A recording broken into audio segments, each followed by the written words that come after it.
What's up? What's good? What's popping? What's cracking? What's percolating? What's really good in the hood? It's your man Theo B.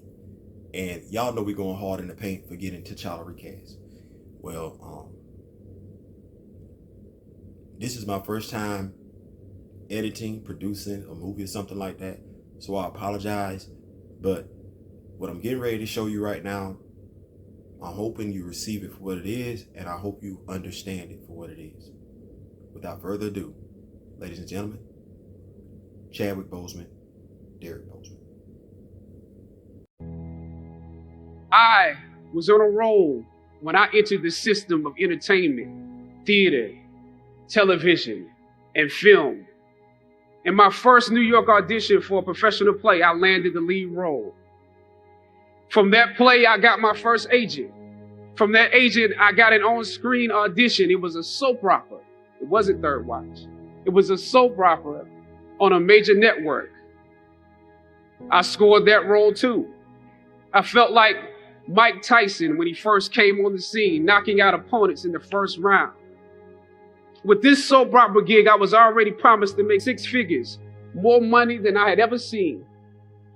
I was feeling myself. But once I got the first script, and with soap operas, you very often get the script the night before and you shoot the whole episode in one day with little to no time to prepare. Once I saw the role I was playing, I found myself conflicted. The role wasn't necessarily stereotypical. A young man in his formative years with a violent streak pulled into the allure of gang involvement. That's somebody's real story. Never judge the characters you play. That's what we were always taught. That's the first rule of acting. And any role played honestly can be empowering. But I was conflicted because this role seemed to be wrapped up in assumptions about us as Black folk. The writing failed to search for specificity. Plus, there was barely a glimpse of positivity or talent in the character, barely a glimpse of hope. I would have to make something out of nothing. I was conflicted. Howard had instilled in me a certain amount of pride, and for my taste, this role didn't live up to those standards. It was just my luck that after filming the first two episodes, execs of the show called me into their offices and told me how happy they were with my performance. They wanted me to be around for a long time. They said, if there was anything that I needed, just let them know. That was my opening. I decided to ask them some simple questions about the background of my character, questions that I felt were pertinent to the plot. Question number one, where's my father? The exec answered, well, he left when you were younger. Of course. Okay. Question number two, in this script, it alluded to my mother not being equipped to operate as a good parent. So why exactly would my little brother and I have to go into foster care? Matter of factly, he answered, well, of course, she's on heroin. That could be real, I guess. But I didn't want to assume that's what it was. If we're around here assuming that the Black characters in the show are criminals, on drugs and deadbeat parents, then that would probably be stereotypical, wouldn't it? That word stereotypical lingered. One of the execs pulled out my resume and began studying it. The other exec wore a smile, trying to live up to what they had promised me only a few moments before. If there's anything you need, just let us know. She said, as you have seen, things move really fast around here. But we are more than happy to connect you with the writers if you have suggestions. Yeah, I said, that would be great. I said, because I'm just trying to do my homework on this. I didn't know if you guys had decided on all the facts, but maybe there's some things we could come up with, some talent or gift that we can build. Maybe he's really good at math or something. He has to be active. I'm doing my best not to play this character like a victim. So you went to Howard University, huh? The exec holding my resume interrupted, peeking over the pages. Yes, I said proudly. He slid my resume back in his desk and said, thank you for your concerns. We'll be watching you. I left the office. I shot the episode I had come in to shoot on that day. Probably the best one I did out of the 3 because I got what was bothering me off my chest. I was let go from that job on the next day. Phone call from my agent. They decided to go another way. The questions that I asked set the producers on guard and perhaps paved the way for a less stereotypical portrayal for the black actor that stepped into the role after me. As the scripture says, I planted the seed and Apollos watered it. But God kept growing. God kept it growing. Yet and still, when you invest in a seed, watching it grow without you, that is a bitter pill to swallow. A bitter pill. Anybody that's ever been fired knows what I'm talking about. Even if you really don't want the job, when they let you go, it's like any breakup. You act like you don't care. I didn't need that damn job anyway. I didn't need them. But when you have those moments alone, you start to wonder if there was a better way to handle it. And if you could have handled it better, maybe you could help your family. And then before you know it, you're broke. And you find yourself scraping together change just so you can ride the subway so that you can get the next job. And maybe if you could book something else, that would eclipse the feeling of doubt that's building. But it seems like you can't pay them to hire you now. My agents at the time told me it might be a while before I got a job acting on screen again. Well, that was fine because I never wanted to act in the first place. And I definitely didn't want to be caught dead going after a fake Hollywood pipe dream. I'm more of a writer-director anyway, so forget their stories. I can tell my own stories. As conflicted as I was before I lost the job, as adamant as I was about the need to speak truth to power, I found myself even more conflicted afterwards. Sometimes you need to get knocked down before you can really figure out what your fight is and how you need to fight it. At some point, my mind reverted back to my experiences here, to the professors that challenged me and struggled against me. Finally, I thought of Ali in the middle of the yard, in his elder years, drawing from his victories and his losses. At that moment, I realized something new about the greatness of Ali and how he carried his crown. I realized that he was transferring something to me on that day. He was transferring the spirit of the fighter to me. Sometimes you need to feel the pain and sting of defeat to activate the real passion and purpose that God predestined inside of you. God says in Jeremiah, I know the plans I have for you. Plans to prosper you and not to harm you. Plans to give you hope and a future. Hear me well on this day. When you have reached the hilltop and you are deciding on next jobs, next steps, careers, further education, you would rather find purpose than a job or a career. Purpose crosses disciplines. Purpose is an essential element of you. It is the reason you are on the planet at this particular time in history. Your very existence is wrapped up in the things you are here to fulfill. Whatever you choose for a career path, remember the struggles along the way are only meant to shape you for your purpose.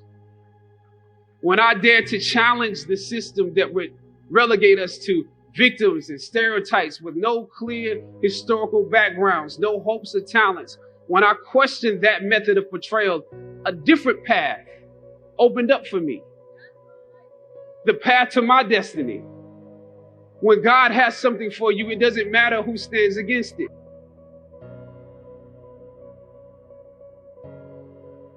God will move someone that's holding you back away from a door and put someone there who will open it for you. If it's meant for you,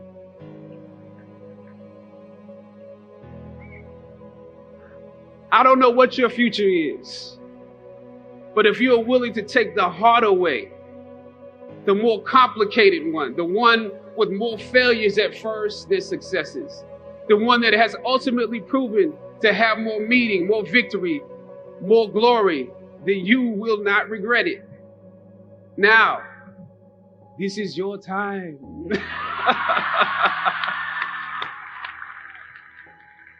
The light of new realization shines on you today. Howard's legacy is not wrapped up in the money that you will make, but the challenges that you choose to confront. As you commit to your past, press on with pride and press on with purpose. God bless you. I love you, Howard. Howard forever. Black Panther 2. I can't tell you how many of my friends wanted to me to ask this question. I because I'm a big fan as well. What would he want Black Panther 2 to be like? I can't answer that. What would you want it to be like? I can't come here and ask a Black Panther question. No, I'm joking there. No, I get it. I mean, I would want him to be in it. I would want him to continue Obviously, to be yeah. King T'Challa. Now, I can answer what you aren't asking me. Okay, what's that question? I see a narrative being assembled by Hollywood. And I could be completely wrong, but a black man being a king does not fit the narrative of Not at all. what they want the world Yeah. to see. A black man being a victim, yeah. Yeah. Black men being killed in the streets, yeah. Yeah. But a black man being a king is not the narrative that they want the world to see, and I don't think they liked the response that came back from a black man being a king. And though I believe that black women are queens anyway, Yeah. I think that the narrative that we will see is that the Black Panther will be a female next. You think so? I believe so. I believe it'll be her little sister or his little sister. That's what I think. But a black man being a king does not fit what the powers that be want. That's very interesting. You know, it's said that the more we do, As my man Ice Cube said back in the day, this is what they think about you. Welcome back to New Rock Stars. Black Panther Wakanda Forever is confirmed as the title for the second Black Panther film coming next year, giving us our first insight into how director Ryan Coogler will address the loss of Chadwick Boseman. So who will be the next Black Panther, we're now asking? Well, this is Inside Marvel. I'm Eric Voss. I'm here with MT. What was your reaction to seeing that title reveal, MT? Oh man, I screamed. I was like, oh my God, I wasn't expecting this, but like, yeah, it was, I'm so excited to finally get to see how Marvel Studios is going to handle such a loss, a massive loss to not only just the MCU, but acting in general. Like Chadwick Boseman was a force. So yeah, I'm hyped. Like, how did you feel? Oh, I mean, you could see my reaction. I saw your reaction. I mean, I was blown away. That should have been like the main headline coming out of that. So they should have just titled the whole reel. This is a whole separate video just from Marvel. Like, this is our, because that is the headline for me. So here's the deal, folks. In these weeks leading up to Loki, MT and I are going to be here every Friday doing a sort of MCU Phase 4 preview, and we're going to do our best to answer your biggest questions coming about the next big upcoming Marvel titles. And yeah, this week, really the biggest news came from that. Marvel celebrates the movie sizzle reel, revealing Black Panther 2's title is gonna be Wakanda Forever. Wakanda Forever, such a great title. And in our gratitude and our excitement and our enjoyment of this, we're gonna ask a special WTF, Wakanda the But this isn't a cynical WTF. This is like oh my god, WTF with Wakanda the fuck. Like, we're getting Wakanda forever? What? Forever. So yeah, MT and I actually have some theories about Wakanda Forever and what that might mean, what they're actually telling us about who the next Black Panther is going to be. But before we continue, we want to say over at newrockstarsmerch.com, we are doing a special week of May the 4th Star Wars inspired shirts. We actually still have some of our Zemo Puppet Master design left. Those are going quick. But yeah, you got to check out these Star Wars designs. Go over to newrockstarsmerch.com, and there you can find all the other cool merch options we have, like this goofy Hi, I'm Eric Voss shirt that we sell, even though there's probably maybe 6 Eric Vosses out there, and none of them are fans of me. We're all Eric Voss on the inside if we believe hard enough. Yep.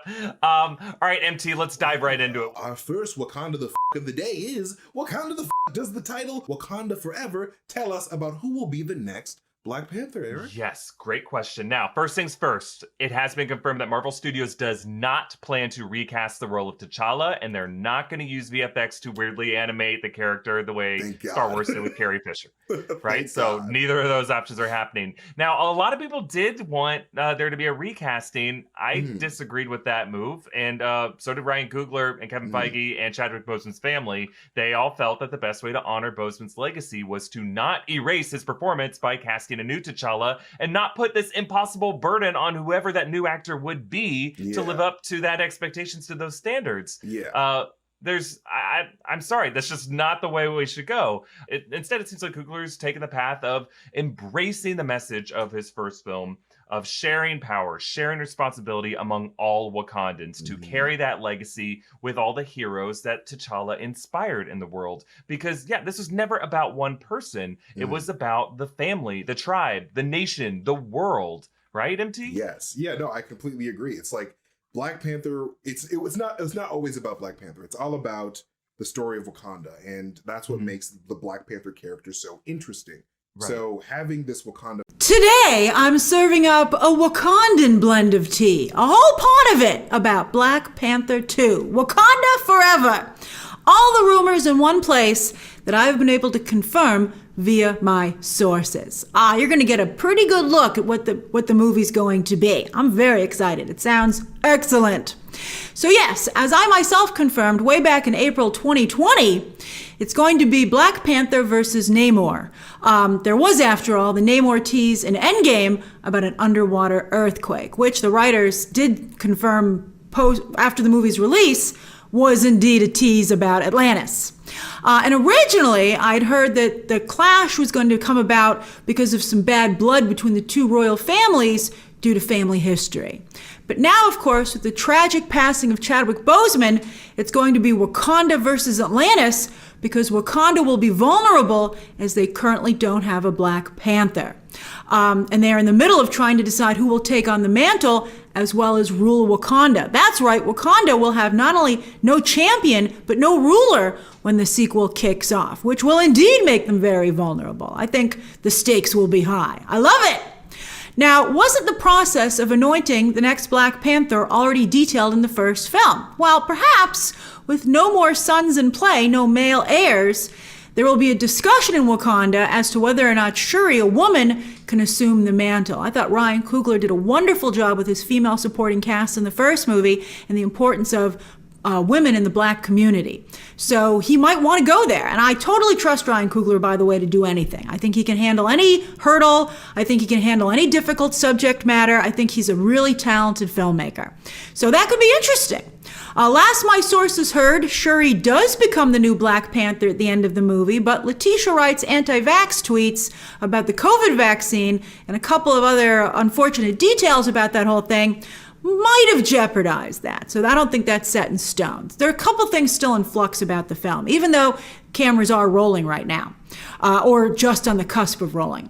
Now, of course, a huge question will be, what happened to T'Challa in the world of the MCU? Why do we need a new Black Panther? I know many of you don't want to see T'Challa recast, but I told you that's what they were going to do, and Kevin Feige confirmed that at the last Disney Investor Day back in December, so it's happening. So I'm hearing that right now Marvel is debating as to whether or not T'Challa should be killed on or off screen. So stop having the conversation as to whether or not he should be killed off or recast. He's being killed off. The new valid debate is to how that should happen. So either